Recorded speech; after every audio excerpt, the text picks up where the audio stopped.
Mendel nació el 20 de julio de 1822, siendo bautizado con el nombre de Johann Mendel. Tomó el nombre de Padre Gregorio al ingresar como fraile agustino en 1843 en el convento de Brión. En 1847 se ordenó sacerdote. Para poder seguir la carrera docente fue enviado a Viena, donde se doctoró en matemáticas y ciencias en 1851. En 1854, Mendel se convirtió en profesor suplente de la Real Escuela de Brión. El núcleo de sus trabajos, que comenzó en el año 1856, a partir de experimentos de cruzamientos con guisantes efectuados en el jardín del monasterio, le permitió descubrir las tres leyes de la herencia o leyes de Mendel, gracias a las cuales es posible describir los mecanismos de la herencia. Sus resultados fueron ignorados por completo y tuvieron que transcurrir más de 30 años para que fueran reconocidos y entendidos. En 1868 fue nombrado abad del monasterio, a raíz de lo cual abandonó de forma definitiva la investigación científica y se dedicó en exclusiva a las tareas propias de su función.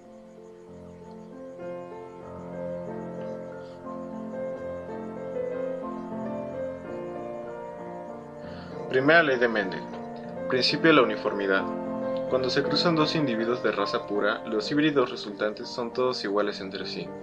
El cruce de dos individuos homocigotos, uno dominante y otro recesivo, origina solo individuos heterocigotos, es decir, los individuos de la primera generación filial son uniformes entre ellos.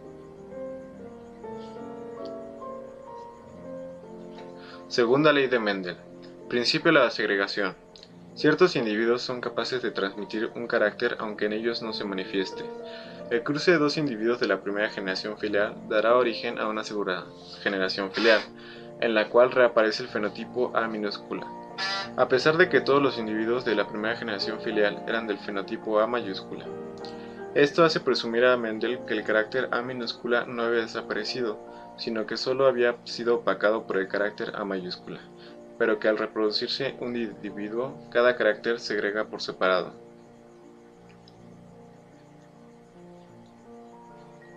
Tercera ley de Mendel. Se conoce esta ley como la herencia independiente de caracteres, y hace referencia al caso de que se contemplen dos caracteres distintos. Cada uno de ellos se transmite siguiendo las leyes anteriores con independencia de la presencia del otro carácter. Desarrollo de la primera ley. La primera ley se refiere a que cuando se cruzan dos variedades de individuos de raza pura, ambos homocigotos son para un determinado carácter.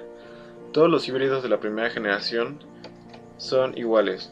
No es la ley de transmisión de caracteres, sino de manifestación de dominancia frente a la no manifestación de los caracteres recesivos. El experimento de Mendel. Mendel llegó a esta conclusión trabajando con una variedad pura de plantas de guisantes que parecía semillas amarillas y con una variedad que producía las semillas verdes. Al hacer un cruzamiento entre estas plantas obtenía siempre plantas con semillas amarillas. Interpretación del experimento.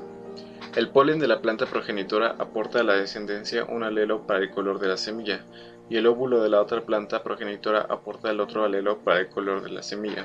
De los dos alelos solamente se manifiesta aquel que es dominante, A mayúscula, mientras que el recesivo A minúscula permanece oculto. Otros casos para la primera ley. También se cumple para el caso en que un determinado gen dé lugar a una herencia intermedia y no dominante.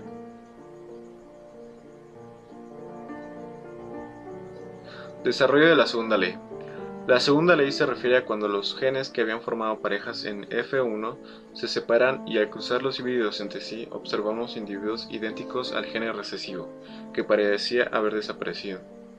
Los experimentos de Mendel tomó plantas procedentes de las semillas de la primera generación filial, del experimento anterior y las polinizó entre sí. Del cruce obtuvo semillas amarillas y verdes. Así pues, aunque el alelo que determina la coloración verde de las semillas parecía haber desaparecido en la primera generación filial, vuelve a manifestarse en esta segunda generación. Interpretación del experimento. Los dos alelos distintos para el color de la semilla presentes en los individuos de la primera generación filial no se han mezclado ni han desaparecido, simplemente ocurría que se manifestaba solo uno de los dos.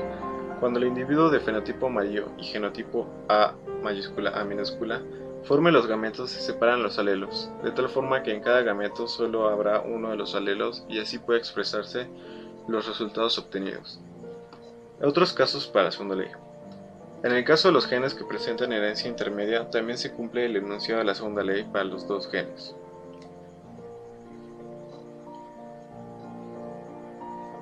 Desarrollo de la tercera ley. Establece que los caracteres son independientes y se combinan al azar. En la transmisión de dos o más caracteres, cada par de alelos que controla un carácter se transmite de manera independiente de cualquier otro par de alelos que controlen otro carácter en la segunda generación, combinándose de todos los modos posibles. El experimento de Mendel.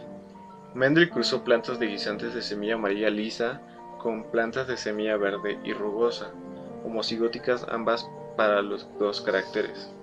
Las semillas obtenidas en este cruzamiento eran todas amarillas y lisas, cumpliéndose así la primera ley para cada uno de los caracteres considerados, y revelándonos también que los alelos dominantes para esos caracteres son los que determinan el color amarillo y la forma lisa.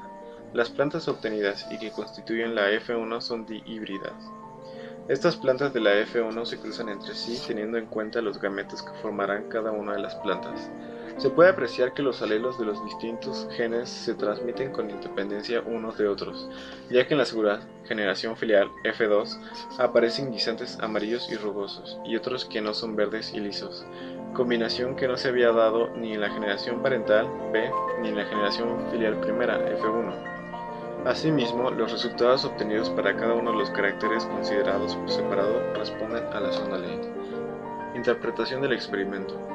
Los resultados de los experimentos de la tercera ley refuerzan el concepto de que los genes son independientes entre sí, que no se mezclan ni desaparecen generación tras generación.